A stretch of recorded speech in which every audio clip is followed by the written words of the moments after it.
క్రైస్తవులకు మనసు లేదా? క్రైస్తవులు మనుషులు కారా?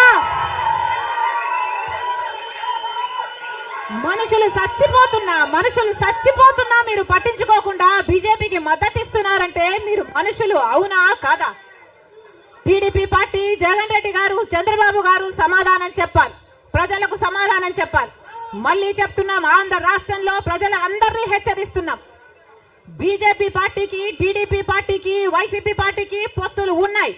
అవి మన కంటికి కనిపించినా కనిపించకపోయినా పొత్తులు ఉన్నాయి. గత 5 సంవత్సరాలుగా చూశాం. టీడీపీ ఎంపీలైనా, వైసీపీ ఎంపీలైనా బీజేపీకే మద్దతు ఇచ్చాయి. ప్రతి అంశంలో వాళ్ళ పక్కన నిలబడ్డారు. ఆఖరికి మణిపూర్ అంశంతో సహా బీజేపీ పార్టీకి తెలుగుదేశం పార్టీ, వైసీపీ పార్టీ మద్దతు ఇచ్చిన మాట వాస్తవం.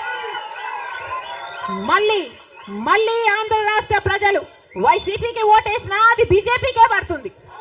మళ్ళీ ఆంధ్ర రాష్ట్రంలో టీడీపీకి ఓటేసినా అది మళ్ళీ బీజేపీకే పడుతుంది. వీళ్ళిద్దరూ కలిసి బీజేపీని బలపరుస్తున్నారు తప్ప ఆంధ్ర రాష్ట్ర ప్రజల మేలు కోసం ఆలోచన చేయడం లేదు. ఆంధ్ర రాష్ట్ర ప్రజల ప్రయోజనాల కోసం ఆలోచన చేయడం లేదు. స్వలాభం కోసం ఆంధ్ర రాష్ట్ర ప్రజలను తాకట్టు పెట్టారు అన్నది వాస్తవం.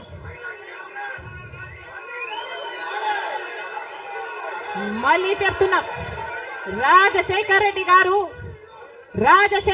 గారు బీజేపీ పార్టీకి వ్యతిరేకి. రాజశేఖర్ రెడ్డి గారు తత్వ పార్టీ కాబట్టి ఒక మతాన్ని రెచ్చగొడతారు, ఇంకో మతాన్ని అవమానిస్తారు. ఇదే బీజేపీ పార్టీకి తెలిసిన రాజకీయం. మతం పేరుతో చిచ్చు పెట్టాలి, ఆ మంటలో వీళ్ళు చలి కాచుకోవాలి. ఇదే బీజేపీకి తెలిసిన మంత్రం. అందుకే రాజశేఖర్ రెడ్డి గారు బీజేపీని ఎప్పుడు వ్యతిరేకించారు. రాజశేఖర్ రెడ్డి గారు ఆశయాలు ఒక్క కాంగ్రెస్ పార్టీలోనే నెరవేరాయి తప్ప ఇక ఏ ఇతర పార్టీలోనూ కాదు. రాజశేఖర్ రెడ్డి గారి మూలాలు కాంగ్రెస్ పార్టీయే, రాజశేఖర్ రెడ్డి గారి ఊపిరి కూడా కాంగ్రెస్ పార్టీయే. మళ్ళీ చెప్తున్నాం, రాజశేఖర్ రెడ్డి గారిని ప్రేమించే నాయకులైనా, రాజశేఖర్ రెడ్డి గారిని ప్రేమించే ప్రజలైనా రాజశేఖర్ రెడ్డి గారి ఆశయాల కోసం నిలబడదాం. బీజేపీ పార్టీ కోసం కాదు, బీజేపీ పార్టీకి తొత్తుల్లాగా పనిచేసే పార్టీల కోసం కాదు. మళ్ళీ చెప్తున్నాం, రాజశేఖర్ రెడ్డి గారిని అభిమానించే నాయకులైనా, ప్రజలైనా రండి, రాజశేఖర్ రెడ్డి బిడ్డతో చేతులు కలపండి.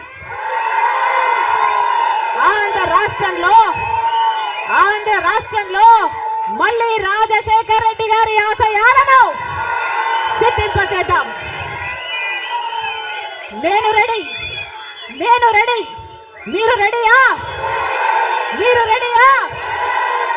రెడీయా?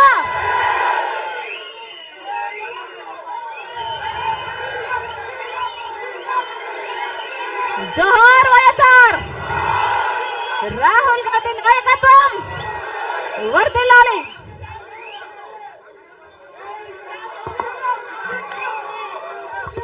Thank you. ఇంకా 2 నిమిషాలు. Thank you very much madam. Andhra Pradesh Congress committee తరఫున మీకు ధన్యవాదాలు తెలియజేసుకుంటూ, ఈ రోజు ప్రప్రథమంగా మన ఆళ్ల రామకృష్ణారెడ్డి గారు నీతి నిజాయితీకి మారు పేరు, రాజన్న అసలైన రాజకీయ వారసుడు ఆళ్ల రామకృష్ణారెడ్డి గారు మన ప్రదేశ్ కాంగ్రెస్ కమిటీ అధ్యక్షురాలు శ్రీమతి షర్మిలారెడ్డి గారి నాయకత్వంలో ఈ రోజు కాంగ్రెస్ పార్టీలో జాయిన్ అవుతున్నారు. వారిని సాదరంగా కండువా కప్పి పార్టీలోకి స్వాగతించవలసిందిగా కోరుతున్నాను.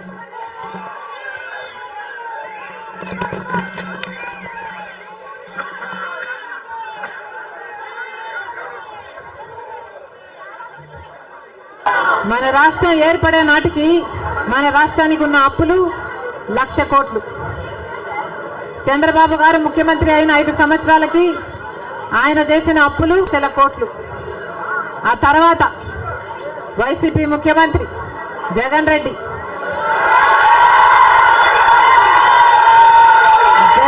గారు చేసిన అప్పులు 3,00,000 కోట్లకు పైన. మొత్తంగా ఈరోజు అప్పులు 6,500,000 కోట్లు. రాష్ట్రానికి చెందిన అప్పులు, కార్పొరేషన్లకు చెందిన లోన్లు, చెల్లించాల్సినవన్నీ కలుపుకుంటే 10,00,000 కోట్ల అప్పుల భారం ఆంధ్ర రాష్ట్రం మీద ఉంది. మరి ఇంత అప్పులు చేశారే, ఇన్ని డబ్బులు తెచ్చారే, మరి రాష్ట్రంలో ఏదైనా అభివృద్ధి జరిగిందా అని భూతద్దం పెట్టి చూసినా ఎక్కడా కనిపించదు. రాజధాని ఉందా? రాజధాని కట్టగలిగారా? రాజధాని కట్టడానికి డబ్బులు లేవు. కనీసం ఒక మెట్రో అయినా ఉందా? ఆంధ్ర రాష్ట్రంలో ఒక్క మెట్రో అయినా ఉందా? విజయవాడలో కనీసం ఒక్క మెట్రో అయినా ఉందా? ఎక్కడా లేదు, కనిపించదు. 10 సంవత్సరాలలో కనీసం 10 కొత్త పెద్ద పరిశ్రమలైనా వచ్చినాయా? రాలేదు. పరిశ్రమలు వస్తే మన బిడ్డలకు ఉద్యోగాలు వచ్చేవి. వచ్చినాయా మన బిడ్డలకు ఉద్యోగాలు? రాలేదు. కనీసం రోడ్లు వేసుకోవడానికి కూడా డబ్బులు లేవు ఆంధ్ర రాష్ట్రంలో. కనీసం ప్రభుత్వ ఉద్యోగస్తులకు జీతాలైనా సమయానికి ఇస్తున్నారా? దానికైనా డబ్బులున్నాయా? దానికి కూడా డబ్బులు లేవు. దేనికి డబ్బులు లేవు. అభివృద్ధి జరగలేదు, కానీ దళితుల మీద జరిగే దాడులు మాత్రం 100కు 100% పెరిగాయి. ఎక్కడ చూసినా ఇసుక మాఫియా, ఎక్కడ చూసినా లిక్కర్ మాఫియా, ఎక్కడ చూసినా మైనింగ్ మాఫియా, ఎక్కడ చూసినా దోచుకోవడం, దాచుకోవడం. ఇంతకంటే ఏం జరిగింది? 10 సంవత్సరాలు అయింది మన రాష్ట్రం ఏర్పడి. స్పెషల్ స్టేటస్ గురించి, స్పెషల్ స్టేటస్ వస్తే మన రాష్ట్రానికి స్పెషల్ స్టేటస్ వస్తే, ఆంధ్ర రాష్ట్రానికి స్పెషల్ స్టేటస్ వస్తే ట్యాక్స్ రిడక్షన్స్ వస్తాయి, రాయితీలు, ఇన్సెంటివ్స్ వస్తాయి, పరిశ్రమలు వస్తాయి. పరిశ్రమలు వస్తే మన బిడ్డలకు ఉద్యోగాలు వస్తాయి. కానీ 10 సంవత్సరాలైనా స్పెషల్ స్టేటస్ మాత్రం ఆంధ్ర రాష్ట్రానికి రాలేదు. రాలేదు అనడం కంటే పాలకులు తేలేకపోయారు అనడము కరెక్ట్. ఉత్తరాఖండ్ లో స్పెషల్ స్టేటస్ వస్తే 2000 కోట్ల పరిశ్రమల స్థాపన జరిగింది. దాంతో ఉద్యోగ అవకాశాలు 500% పెరిగాయి. హిమాచల్ ప్రదేశ్ లో స్పెషల్ స్టేటస్ వాళ్ళకి ఇస్తే 10,000 పరిశ్రమల స్థాపన జరిగాయి. మరి మనకుందా స్పెషల్ స్టేటస్? ఎందుకు లేదు స్పెషల్ స్టేటస్? ఎందుకంటే పాలకులు స్పెషల్ స్టేటస్ తేవడంలో విఫలమయ్యారు, వాళ్ళకు చేత కాలేదు కాబట్టి. కాంగ్రెస్ పార్టీ ఆ రోజు స్పెషల్ స్టేటస్ 5 సంవత్సరాల కోసం ఇవ్వాలి అంటే బీజేపీ పార్టీ ఏమంది?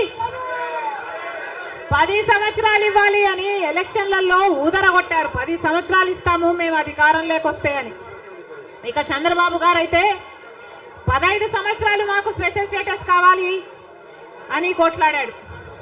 ఇదే చెప్పాడు, 15 సంవత్సరాలు స్పెషల్ స్టేటస్ కావాలి, అందుకే నేను బీజేపీ పార్టీతో పొత్తు పెట్టుకుంటున్నా అని బీజేపీ పార్టీతో పొత్తు పెట్టుకున్నాడు. వాళ్ళ మంత్రివర్గంలో కేంద్ర మంత్రులు కూడా అయ్యారు టీడీపీ నాయకులు. ముఖ్యమంత్రి అయిన తర్వాత స్పెషల్ స్టేటస్ కోసం చంద్రబాబు గారు ఎప్పుడైనా ఒక్కటైనా నిజమైన ఉద్యమం చేశారా అంటే చేయలేదు.